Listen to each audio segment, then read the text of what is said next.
हरेश। आज हम लोग पढ़ेंगे डीबीएमएस की यूनिट 4 ट्रांजैक्शन प्रोसेसिंग यूनिट। सबसे पहले जानते हैं कि ट्रांजैक्शन होती क्या है।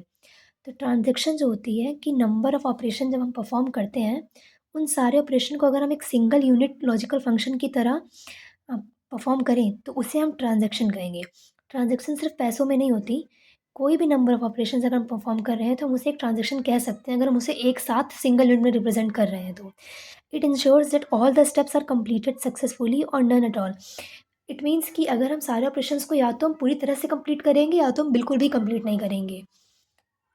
Each transaction is a unit of both atomicity and consistency. Atomicity का मतलब वही होता है कि या तो पूरी तरह से होगा या तो बिल्कुल भी नहीं होगा।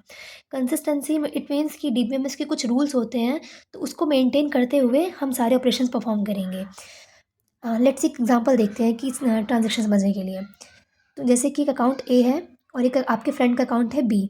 आपको यहाँ ए के अकाउंट से बी के अकाउंट में 1000 रुपये ट्रांसफ़र करने हैं।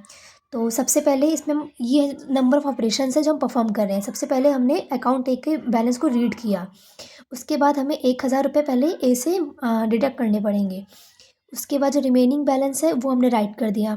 फिर फ्रेंड का अकाउंट बैलेंस पहले रीड किया। फिर फ्रेंड के अकाउंट में हमने जो बैलेंस है वो ऐड किया। उसके बाद अपडेट मतलब राइट कर दिया बी का बैलेंस। तो ये 6 नंबर ऑफ ऑपरेशंस जो है ये एक ट्रांज़ैक्शन शो कर रहे हैं कि हम ट्रांज़ैक्शन का हमने इन रियल लाइफ़ हमें पता है कि ट्रांज़ैक्शन क्या होती है। पैसों के बारे में हमने मोस्टली सुना हुआ है। तो पैसे कटने से लेके पैसे दूसरे अकाउंट तक जाने में कंसिस्टेंसी भी मेंटेन रही। कंसिस्टेंसी का मतलब कि एक ही 1000 रुपये थे, अब वो ए में नहीं है लेकिन अब वो बी में है। पैसे ना घटे हैं ना बढ़े हैं, कंसिस्टेंसी मेंटेन है।